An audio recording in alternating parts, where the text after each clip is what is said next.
Admirers of the work of the Scottish poet, artist and landscape designer Ian Hamilton Finlay will of course be very familiar with Little Sparta, his poet's garden near Dunsire, 25 miles southwest of Edinburgh. Followers of Finlay's career will be acquainted too with the recognition that he achieved as a preeminent member, for a time at least, of the international movement of concrete poetry, rather earlier in the 1960s when he was still living in Edinburgh. But a vital link between those two stages, when the Finlays moved for a year to a farmhouse at Strathcarron in the Eastern Highlands, is perhaps less well known. Most significantly, in formal terms, a transitional phase between poems on the page and works in 3 dimensions and in settings carefully selected.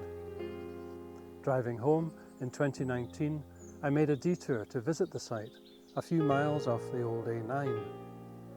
As I was looking around the place, long overgrown, I was surprised to find a pattern of marks on the farmhouse wall that I realised showed where Finlay had attached an enlarged version of Acrobats, one of his earliest concrete poems.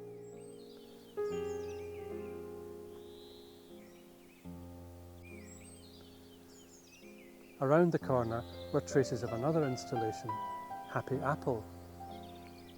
He was happier there, when I think about it. I mean, the works that he made there, he made Happy Apple, he made Acrobats, he made Horizon of Holland is all ears, he made Arcock.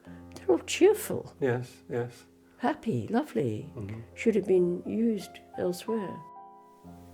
In letters written pre-Gledfield, there are hints of what Finlay hoped to achieve artistically when finally able to leave Edinburgh. Of course, he would carry on writing and publishing, and naturally he does mention wanting to start a garden. But in an unpublished article on concrete poetry, written in early 1965, he sets out other specific intentions. He writes of the possibility of poems being used in architectural surroundings or in the open air, and installed on walls either directly or, for example, with ceramic tiles, as well as poems on glass that will stand in gardens or in the entrances to public buildings, even neon poems. He was looking for things which he didn't initially find at all, things that came effectively as a result of his poetic innovations, but which couldn't be fulfilled in the material form which he actually needed to invest them with. I mean, he wanted his work to be used architecturally. He saw the possibility of that while we were at Fetish Row, because concrete poetry lends itself completely to being used on the side of a building or in a park or wherever. And the frustration was that it wasn't. Nobody would take it up.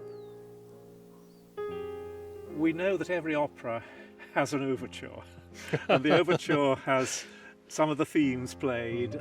It makes you look forward to what is coming later. And I think Gledfield really is the overture to the opera here. Well, so many of the things are not exactly rehearsed, but at any rate they are in a state of preparation and they will later be fulfilled.